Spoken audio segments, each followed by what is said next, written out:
காரைக்காலில் ஆபரேஷன் திரிசூலம் திட்டத்தின் மூலம் ரவுடிகளின் வீடுகளில் அதிரடி சோதனையில் ஈடுபட்ட போலீசார் 60க்கும் மேற்பட்ட ரவுடிகளை தட்டி தூக்கினர். இது பற்றிய கூடுதல் தகவல்களை செய்தியாளர் அந்தோணிராஜ் வழங்கிட கேட்கலாம். அந்தோணிராஜ், வணக்கம். இந்த ஆபரேஷன் திரிசூலம் பற்றிய விவரம் என்ன? மேலும் தற்போது பிடிபட்டிருக்கக்கூடிய 60 ரவுடிகளின் பின்னணி என்ன? புதுச்சேரி காவல்துறை சார்பில் ரவுடிகளின் நடமாட்டங்களை கண்காணிப்பதற்காக ஆபரேஷன் திரிசூலம் என்கிற திட்டத்தை உருவாக்கி செயல்படுத்தி வருகின்றனர்.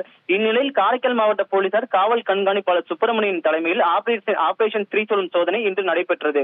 இன்று அதிகாலை 4 மணி முதல் நகர பகுதியில் 100க்கும் மேற்பட்ட போலீசார் வீரநடை போட்டு முக்கிய குற்றவாளிகள் மற்றும் ரவுடிகள் வீடுகளில் அதிரடி சோதனையில் ஈடுபட்டனர். அப்பொழுது பாத்தீங்கன்னா அவங்க வீட்டில் ஆயுதங்கள் பதுக்கி வைக்கப்பட்டுள்ளதா, ஊருக்குள் நுழைய தடை விதிக்கப்பட்டவர்கள் நடமாட்டம் உள்ளதா, கஞ்சா போதை பொருட்கள் ஏதும் பதுக்கி வைத்துள்ளார்களா என விசாரணை செய்தனர். அப்போது பல குற்ற நடவடிக்கை தொடர்புடைய 60 ரவுடிகளை அதிகாலையிலே கூலாக வீட்டில் தூங்கி கொண்டிருந்த போது போலீசார் விசாரணைக்கு அழைத்து சென்றனர். இதில் பாத்தீங்கன்னா 10க்கும் மேற்பட்டோர் கைது செய்யப்பட்டனர். நீதிமன்றத்தில் பிடிக்கப்பட்டவர்களையும் இவங்களுக்கு கைது செய்தனர்.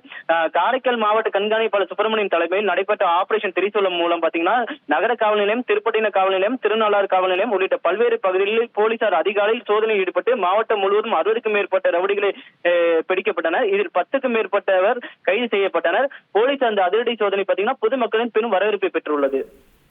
தகவல்களை வழங்கியதற்கு நன்றி அந்தோணிராஜ். செய்திகளை உடனுக்குடன் தெரிந்து கொள்ள உடனே சப்ஸ்கிரைப் பண்ணுங்க.